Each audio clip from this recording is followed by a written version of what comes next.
ఈరోజు కూటమి ప్రభుత్వం ఆధ్వర్యంలో ఏదైతే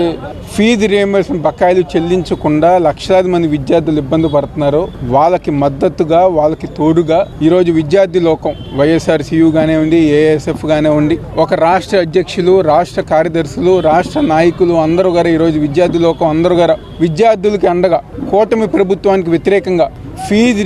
రియంబర్స్మెంట్ బకాయిలు వెంటనే చెల్లించాలని చెప్పని ఈరోజు మా అధ్యక్షుడు రవిచంద్ర గారు కానివ్వండి, ఏఎస్ఎఫ్ అధ్యక్షులు వారు కానివ్వండి, మా వైఎస్ఆర్సీయూ నాయకులు కానివ్వండి, ఏఎస్ఎఫ్ నాయకులు కానివ్వండి, మిగిలిన విద్యార్థి సంఘాలు అందరితో కలిసి గట్టిగా ఈరోజు నిరాహారదీక్ష కార్యక్రమం చేపట్టడం జరిగింది. ఈరోజు మేము ఒకటే కోరుకుంటున్నాం, ఏదైతే కూటమి ప్రభుత్వం అధికారంలోకి వచ్చే ముందు ఎన్నికల సమయంలో చంద్రబాబు నాయుడు కానివ్వండి, పవన్ కళ్యాణ్ కానివ్వండి, లేకపోతే నారా లోకేష్ కానివ్వండి, బీజేపీ పార్టీ కానివ్వండి, ప్రతి ఒక్కరి గారా మేము సూపర్ 6 హామీలు అమలు పరుస్తాం, లేకపోతే ఫీజు బకాయిలు మేము ఏదో చెల్లిస్తాము, విద్యార్థులు చదువులకు ఎటువంటి ఇబ్బంది లేకుండా మేము చేసుకుంటూ ముందుకు వెళ్తామని చెప్పిన ఒక అబద్ధ హామీలతో ఈ రోజు గద్దెనెక్కి పవర్లోకి వచ్చి ఏ ఒక్క హామీ గారు అమలు చేయకుండా, ఏ ఒక్క సంక్షేమ పథకం అమలు చేయకుండా, ఏ ఒక్క విద్యార్థులకి ఫీజు రియంబర్స్మెంట్ కానివ్వండి, తల్లికి వందనం కానీ అందించకుండా ఈరోజు రాష్ట్ర ప్రజానీకాన్ని మోసం చేసే విధంగా ఈరోజు కూటమి ప్రభుత్వం వ్యవహరిస్తుంది. ఈరోజు దాన్ని మేమందరం గారు అన్ని పార్టీలు గారు తీవ్రంగా ఖండించి కలిసికట్టుగా ఐకమత్యంగా కూటమి ప్రభుత్వం పైన పోరాటం చేసి రాబోయే రోజుల్లో ఏ హామీలు అయితే వాళ్ళు అమలు చేశారో,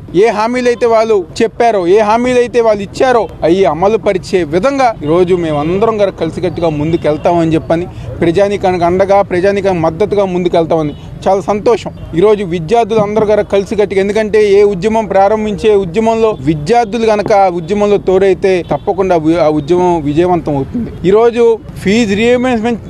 చెల్లింపులు జరపాలి అని చెప్పని ఈరోజు విద్యార్థులు ఒక అంతగా ఐకమత్యమైంది. తప్పకుండా వీళ్ళ దీక్షకి, వీళ్ళ కార్యక్రమానికి మాజీ ముఖ్యమంత్రి జగన్మోహన్ రెడ్డి గారు వైఎస్ఆర్సీపీ పార్టీ తరపున మేము అందరం సంపూర్ణంగా మద్దతు తెలుపుతూ ఈరోజు ఎంత మంచి కార్యక్రమం ఏర్పాటు చేసిన విద్యార్థులకి మా ఒక ధన్యవాదాలు తెలుపుకుంటూ సెలవు తీసుకుంటాం.